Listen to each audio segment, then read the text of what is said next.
নমস্কার, কেমন আছেন সকলে? নিশ্চয়ই খুব ভালো আছেন। আবারও আপনাদের আমার গ্রামীণ হোমিও চ্যানেলের পক্ষ থেকে স্বাগত। বন্ধুরা, এই 3 বছর ধরে যাতে করে আপনারা খুব ভালো থাকেন, সুস্থ থাকেন, সেই উদ্দেশ্যে বিভিন্ন প্রকার রোগ ও তার হোমিওপ্যাথি ঔষধ সম্বন্ধে আলোচনা করেছি। আজকের সেই রূপ, এই যে কোথাও ধারালো অস্ত্রে কেটে গেলে বা ছড়ে গেলে, ছিঁড়ে গেলে বা কোথাও পড়ে গেছেন, সেখানে যে ফেটে গেল, সেখান থেকে যে রক্তপাত হয়, রক্তস্রাব হয়, আপনারা তাড়াহুড়ো করে হোমিওপ্যাথি বাদ দিয়ে অ্যালোপ্যাথি ডাক্তারের পরামর্শ নেন বা শরণাপন্ন হন। কিন্তু কয়েক প্রকার হোমিওপ্যাথি ঔষধ যদি বাড়িতে রেখে দেওয়া যায়, মাত্র 2 প্রকার হোমিওপ্যাথি ঔষধ, যেটা সেবন করার ক্ষেত্রে যে কোনো একটাই সেবন করলে হবে। আবার 2 প্রকার হোমিওপ্যাথি ঔষধ লাগানোর জন্য, বাহিক প্রয়োগের জন্য, রক্তচাপ বন্ধ করার জন্য, ইনফেকশন নষ্ট করার জন্য, যে কোনো একটা লাগালেই চলবে। সেই সম্বন্ধে আলোচনা করব। তো কিভাবে লাগাবেন এবং কিভাবে সেবন করবেন, সমস্ত কিছু এই ভিডিওর মাধ্যমে আলোচনা করব। হ্যাঁ বন্ধুরা, এই যে হোমিওপ্যাথি ধৈর্যশীল চিকিৎসা, এটা কিন্তু আপনারা জানেন, অ্যালোপ্যাথির মতো এক্ষুনি দিলে এক্ষুনি কাজ হয়ে যাবে তা নয়। কিন্তু এটুকু বলতে পারি যে হোমিওপ্যাথি ভিতর থেকে রোগ সারায় এবং 1 ফোঁটা ঔষধ দীর্ঘদিন কার্য করার ক্ষমতা রাখে এবং খুব স্বল্প মূল্যের চিকিৎসা। সামান্য 2 টাকা 4 টাকা খরচা করলে কি 5 টাকা খরচা করলে আপনি বাড়িতে বসেই আপনি সুস্থ হতে পারবেন। আপনার অ্যালোপ্যাথি ডাক্তারের কাছে যাওয়া, গাড়ি ভাড়া করে যাওয়া এবং তার ফিস দেওয়া, তার খরচ, এটা করতে হবে না আপনাকে। একটু ভিডিওটাকে সম্পূর্ণ দেখুন, দেখবেন, বুঝতে পারবেন খুব সহজেই এই যে কেটে যাওয়া, ছেড়ে যাওয়া, রক্তস্রাব বন্ধ করা যায় এমন কিছু হোমিওপ্যাথি ওষুধ আছে। তো যাই হোক, আজকে বেশি সময় দেবো না বন্ধুরা। যাই হোক না কেন, যদি ধারালো অস্ত্রে কেটে যায় কি কোথাও ফেটে যায়, রক্তস্রাব হলেই প্রথমে লাগানোর 2টো ওষুধ সম্বন্ধে বলি, তারপর সেবন করা ওষুধ। তো আপনারা নিশ্চয়ই অনেকেই জানেন যে লাগানোর জন্য আমরা ক্যালেন্ডুলা মাদার নামক 1 প্রকার হোমিওপ্যাথি মাদার টিংচার পাওয়া যায়, যা গাঁদা ফুলের পাতা থেকে বা গাঁদা ফুল জাতীয় কোনো গাছ থেকে প্রস্তুত। অ্যান্টিসেপটিক, দারুণভাবে সেখানে পুজরস হতে দেয় না, ব্যথা কমায়, প্রায় প্রত্যেক ডাক্তারবাবু ব্যবহার করে থাকেন। তো আপনার যদি কোথাও কেটে যায়, ছিঁড়ে যায়, রক্তস্রাব হয়, মানে ছিঁড়ে খুলে গিয়ে আর কি, সেখানে এই ক্যালেন্ডুলা মাদার আপনি 2-4 ফোঁটা ছেড়ে দিন, যতটা লাগবে আর কি। প্রথমে একটু জ্বালা করবে, ভয় পাওয়ার কিছু নেই।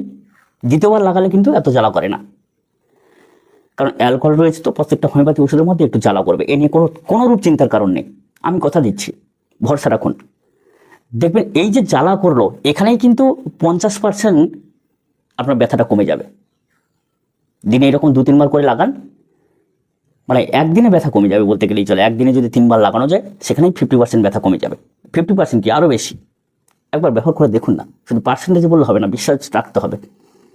শুধু গ্যারান্টি দিলাম, চ্যালেঞ্জ দিলাম, এরকম করলে হবে না। আগে ওষুধটা ব্যবহার করে দেখুন, ভরসা করে দেখুন, এর থেকে বড় কিছু হতে পারে না। যদি আপনার কাছে ক্যালেন্ডুলা মাদার না থাকে, ফেরামফস নামে একটা বায়োকেমিক ওষুধ পাওয়া যায়, যা আমাদের সেবন করা হয়। আবার সেই ওষুধটাকেও বাইরে থেকে লাগানো যায় কাটা জায়গায়, যেখানে ছিঁড়ে গেছে, খুঁড়ে গেছে, কেটে গেছে, রক্তচাপ বন্ধ করার জন্য, ব্যথা কমানোর জন্য। আপনি 2-4টে ফেরামফস ট্যাবলেট 6x 3x বা 12x, 2-4টে ট্যাবলেট যেরকম প্রয়োজন আর কি, গুঁড়ো করে সে জায়গায় ছড়িয়ে দিন। ওই ট্যাবলেটটাকে গুঁড়ো করে ছড়িয়ে দিন, দেখবেন রক্তচাপ বন্ধ হয়ে যাবে। এমনকি এই কাটাজনিত যদি আপনার ফুলে যায়, সে ফোলা ব্যথা সব কমাতে পারে এই ফেরামফস। দারুণভাবে উপকারী 2টি বাহিক প্রয়োগের ঔষধও বললাম। আপনি ক্যালেন্ডুলা লাগাতে পারেন, আবার ফেরামফস লাগাতে পারেন। তো কেটে গেলে তো আমাদের ব্যথা হয়, ভিতর থেকে ওষুধ সেবন করা উচিত। কোনো জায়গায় জোর আঘাত পেয়েছে, সেখানে কেটে গেছে, ফেটে গেছে, তাহলে সেই আঘাতের ব্যথা তো কমাতে হবে। বাইরে থেকে তো 50% কি 75% আপনি ব্যথাটা কমালেন, কিন্তু পরে যে ব্যথাটা আস্তে আস্তে ভিতরে থেকে যাবে, সেটাকে কমাবে কে? বা ভীষণ একটা আঘাত পেয়েছেন, তার জন্য জ্বর এসে যাওয়া, জ্বর ভাব, সেটা কমাবে কে? তাহলে ওষুধ আমাদের সেবন করা প্রয়োজন ভিতর থেকে। তাহলে ক্যালেন্ডুলা আর ফেরামফসের যে কোনো একটা ঔষধ আপনি লাগাচ্ছেন। এবারে আসি সেবন করা, অর্থাৎ খাওয়ার ঔষধ। আমাদের ব্যথা বেদনা সমস্ত জায়গায়, যে রক্তচাপ, অনেকে বলে আঘাত লাগার ঔষধ তো আর্নিকা, কিন্তু এই রক্তচাপের ক্ষেত্রে কি ওষুধ আলাদা আছে নাকি? না, এই আর্নিকাই সেবন করবেন। আর্নিকা 200 পটেন্সি আপনি দিনে 2-3 বার করে সেবন করুন, আহারের 1 ঘন্টা আগে আগে। আর্নিকা কখনো কাটা জায়গায় লাগাবেন না, অনেকেই আর্নিকা কাটা জায়গায় লাগায়, বলে ব্যথা কমে গেছে। ওখানে শুধু অ্যালকোহল দিলেও ব্যথা কমে যায়। তাহলে ক্যালেন্ডুলা মাদার কি জন্য আছে? কখনোই কাটা জায়গায় আর্নিকা, এই যে ডাইলুশন 30-200 যে আপনারা ছেড়ে দেন, কখনো ছাড়বেন না। আপনারা বলছেন আর্নিকায় ব্যথা কমে যাবে, তাই তো? আপনি নাক ভূমিকা ছাড়বেন, তাতেও ব্যথা কমে যায়। কারণ অ্যালকোহলটা ব্যথা কমায়। অ্যালকোহল হচ্ছে প্রদাহনাশক এক প্রকার। যাই হোক, তাহলে আর্নিকা দিনে 3 বার করে সেবন করছেন। ব্যথা, বেদনা, আঘাত, রক্তচাপ সব দিকটাই কাজ করে। দিনে 3 বার করে সেবন করবেন। এবারে এই যে বললাম যে ফেরামফস আপনি ছাড়ছেন কাটা জায়গায়, আবার ফেরামফস সেবন করা যায়। যে অর্থে আমাদের হোমিওপ্যাথিতে আর্নিকা আমরা ব্যবহার করি, সেই অর্থে আমাদের বায়োকেমিকে, যদি বায়োকেমিক চিকিৎসা করি, তাহলে ফেরামফস সে জায়গায় ব্যবহার করা যায়। এইরকম আঘাতজনিত জ্বর, কি আঘাতজনিত ফোলা, কি আঘাতজনিত ধরুন যে রক্তস্রাব, তাহলে ফেরামফস ছড়াচ্ছেন, আবার খান না। 4টা করে ট্যাবলেট কি 5টা করে ট্যাবলেট দিনে 3 বার 4 বার করে খান। একটু গরম জল সহ সেবন করুন, কি এমনি চুষে খান। ঠান্ডা জলে খেতে হবে না, বায়োকেমিকটা গরম জলে খেতে হয়। তাই অভাবে আপনি চুষে খান, কে গরম জল করে, কখন করি, গ্যাস নেই। তাই যাই হোক, এখানে চুষে খাবেন। তাহলে যে কোনো একটা ওষুধ সেবন করছেন আপনি। তাহলে ফেরামফস যদি আপনি লাগান, নিশ্চয়ই ফেরামফস আপনার কাছে থাকছে, তো ফেরামফস সেবন করছেন। আর ক্যালেন্ডুলা মাদার যদি লাগান, তাহলে ফেরামফস আপনি সেবনও করতে পারেন, কোনো সমস্যা নেই। আর্নিকাও সেবন করতে পারেন, কোনো সমস্যা নেই। তাহলে যে কোনো একটা ওষুধ সেবন করলেও হবে। আবার এমনও করতে পারেন যে আপনি যদি মনে করেন যে আমি ফেরামফস সকাল বিকাল খাবো, কি আর্নিকা দুপুর রাত্রে খাবো, কি আর্নিকাটা সকাল বিকাল খাবো, ফেরামফস দুপুর রাত্রে খাবো, তাও কোনো সমস্যা নাই। ঘুরিয়ে ফিরিয়ে আপনাদের বোঝাতে চাই না, একই অর্থে যেহেতু দুটো ওষুধ ব্যবহার করা হয়, একটা বায়োকেমিক, একটা হোমিওপ্যাথি, তো আপনার আরামসে নিঃসন্দেহে বাড়িতে বসে এইভাবে কিন্তু করতে পারেন। আর কাটা জায়গায় অনেক জায়গায় অনেকে বলেন যে হঠাৎ করে বেঁধে ফেলেন, বাঁধবেন না। যতটা হাওয়া বাতাস পাবে তত তাড়াতাড়ি ব্যথা শুকবে। যত বেঁধে দেবেন তত কিন্তু সেখানে ঘাম হবে আর রস তৈরি হবে। কোন কোন কাটাগুলো বাঁধতে হয়, যে দুটো কাটা মুখ ফাঁক হয়ে থাকে তাকে এক জায়গায় করার জন্য টাইট করে বাঁধা হয়।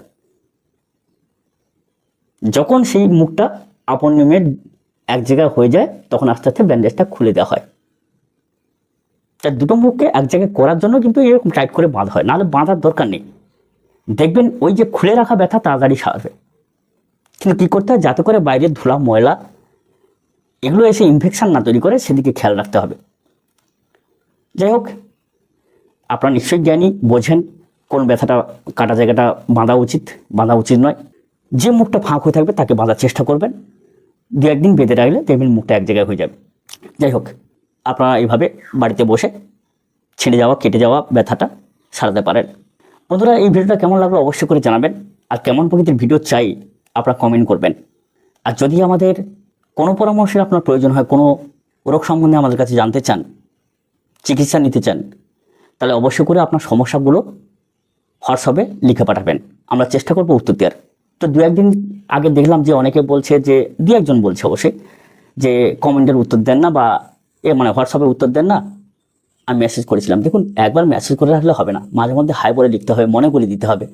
কারণ আমি কি সবসময় ফোনের ধারে বসে থাকবো, বা আমার কি আর কোনো কাজকর্ম নেই? আমি কি রোবট না কম্পিউটার যে আপনার মেসেজ এলে আমি সঙ্গে সঙ্গে জানতে পেরে যাচ্ছি?